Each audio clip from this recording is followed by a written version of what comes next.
right. Your Excellencies, distinguished ladies and gentlemen, this is a very familiar territory. This is my work zone. Thank you for having me. Being a stand-up comedian in Nigeria, and I dare say in Africa, is something that is very easy because we have comedy all around us. Comedy all around us. Let me give you one example and I'll move on.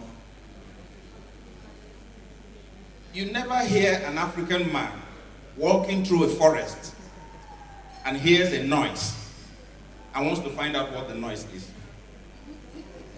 We run. So the African man is walking. White people do this a lot. They're walking and they hear a noise. They say, what does that sound like? Is that a lion? What concerns an African man with a lion? Once you hear that noise, you see, the president here is nearly 80, right? Let a lion come in here. She will be calling from her hotel room in, well, how did you people kill it? Because we like to be alive. Which is why when we hear a sound, we don't turn to find out. No African would have turned to a pillar of salt like in the Bible. As we're running, we're running. So you hear an African man walking and he hears and his friend says, what noise is that? I say, let's go, don't find out, just keep moving. We want to get away from it. It's interesting as a comedian, one of the greatest influences in my comedy has been my mom. I don't know how many of you have the kind of mom that I have. My mom will beat you for something you have not done, so you don't do it.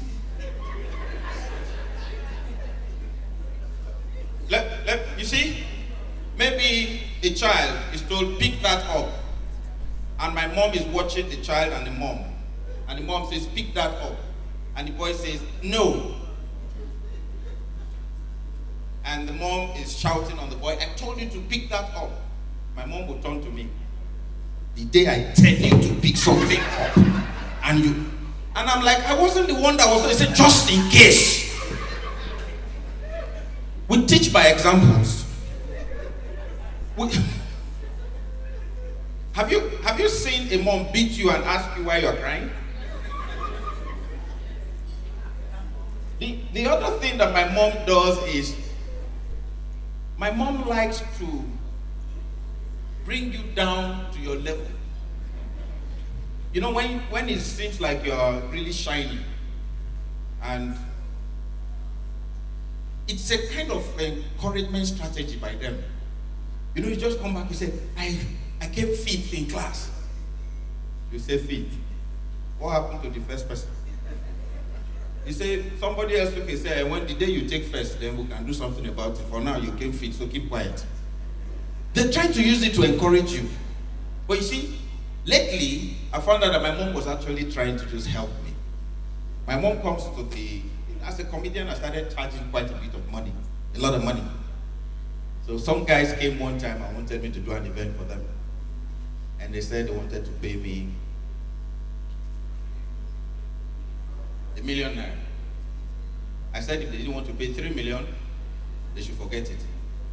But see, my mom is coming from the village where $1 million is a lot of money. So then my mom was calculating it, and as the clients were walking off, my mom came to me and said, you don't want to take $1 million? I said, no. Why?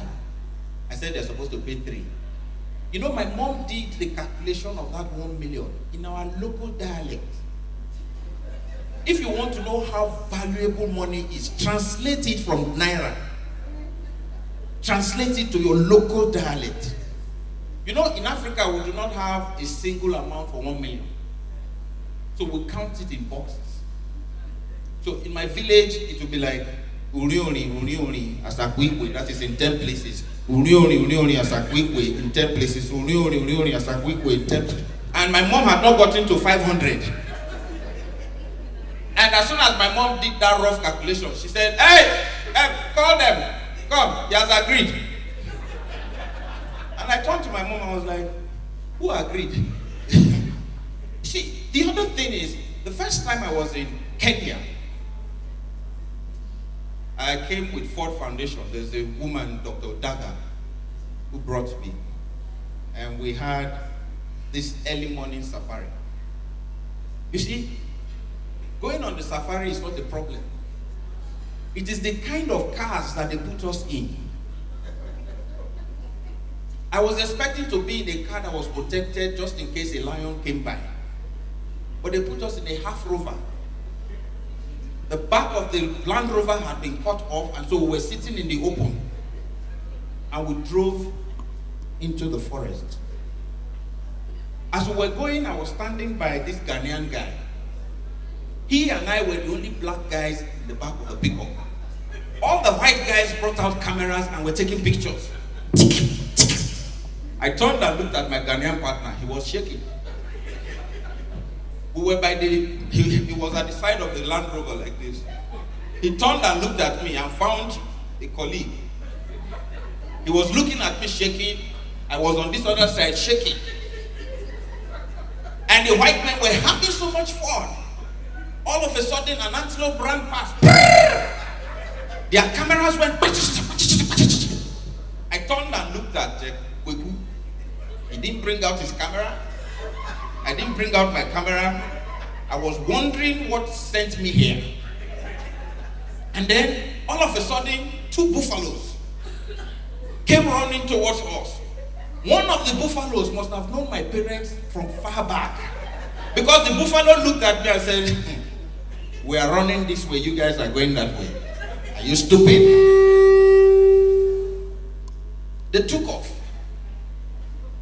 And then I turned to Mbappe, the driver. I said, is it not okay to turn back now?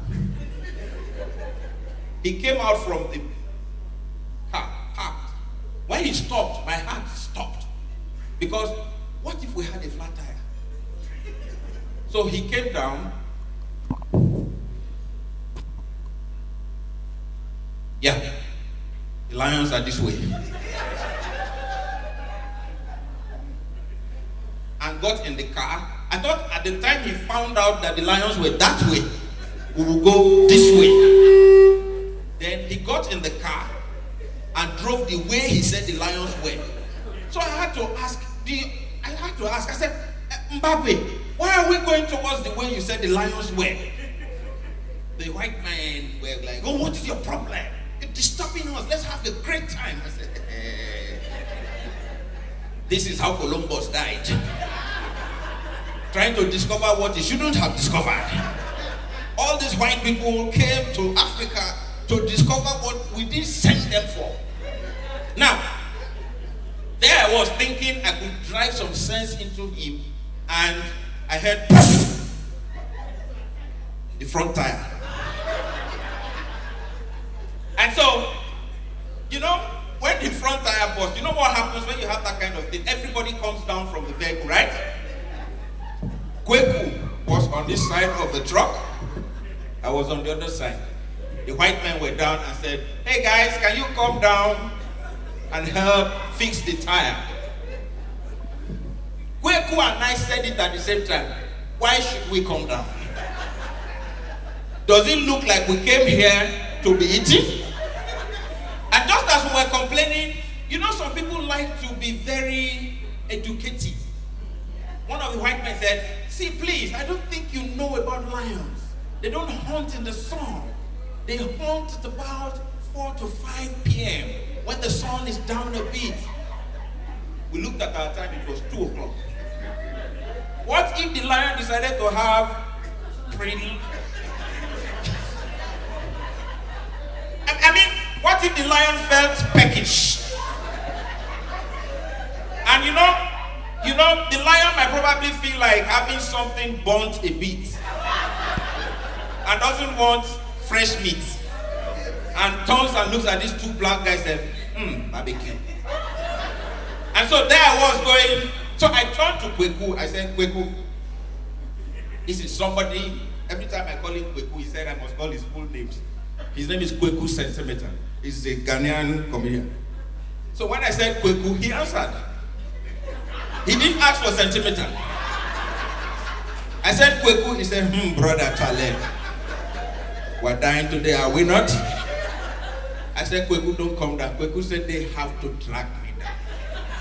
So they started fixing. Now, the bonnet had the spare tire. You know the Land Rover that I'm talking about? The bonnet, the spare tire is on the bonnet. So they had to open the bonnet, unscrew the... So first of all, if we had to run, we have a flat tire.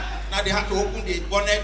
So they brought that down and removed the tire that was bad, fixed it in. What it meant was that if we had another flat tire, Holy Mary, Mother of God. Now, so I turned to Kweku, I said, what is the distance between here and where the buffaloes run past? Because if we started running after the buffaloes, we will make headway. Now, they said, no, don't worry. And then we saw 3 zebras.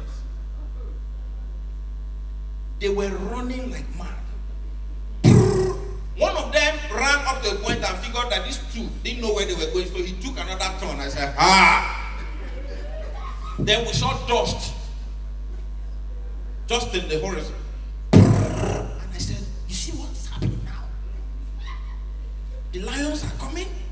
Everybody is running. Now that the tire has been fixed, so I told Kweku, can we beat up these white men, take the key, and drive back to safety? We will get back and say we lost our friends. Just then, there's nobody who is afraid that this does not make you cry. He put the key in, and we heard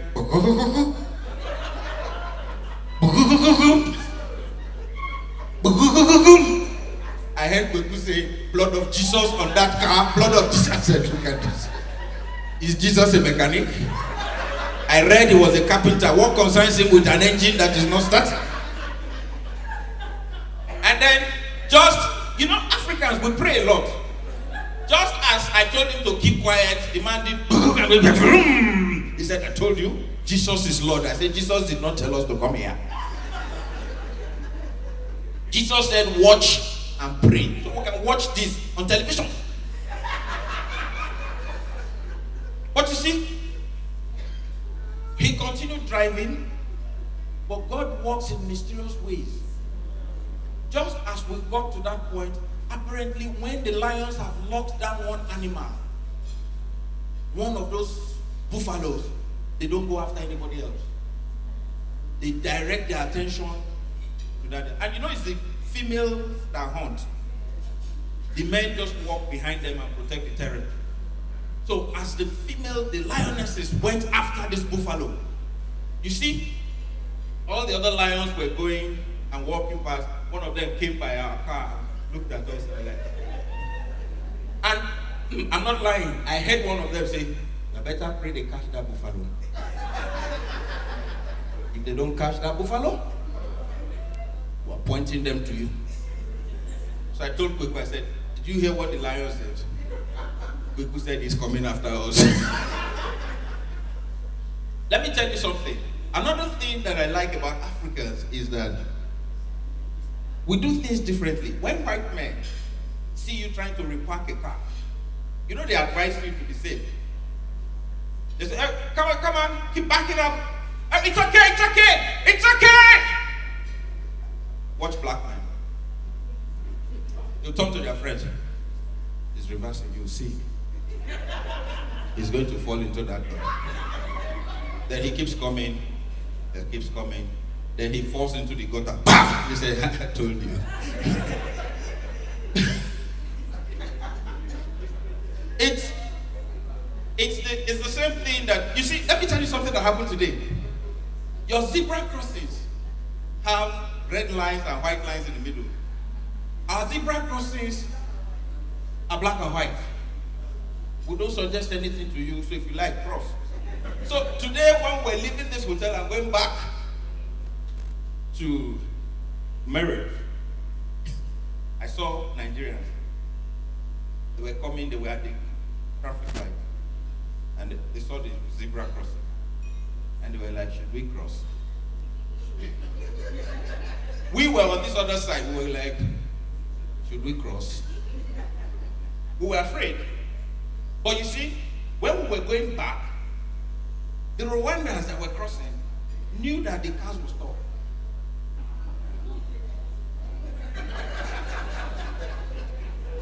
But this is how we cross zebra crossings in Nigeria. Easy, oh, easy, easy. He's not going to stop. This man won't stop. This man will kill somebody. Fast, fast, fast. It's even the driver that said, why didn't you try it? Come on, cross now. So when, as we're trying to run across, if we see that the guy has no intention of stopping, we go back. Unlike, thank you, ladies and gentlemen. It was a wonderful audience.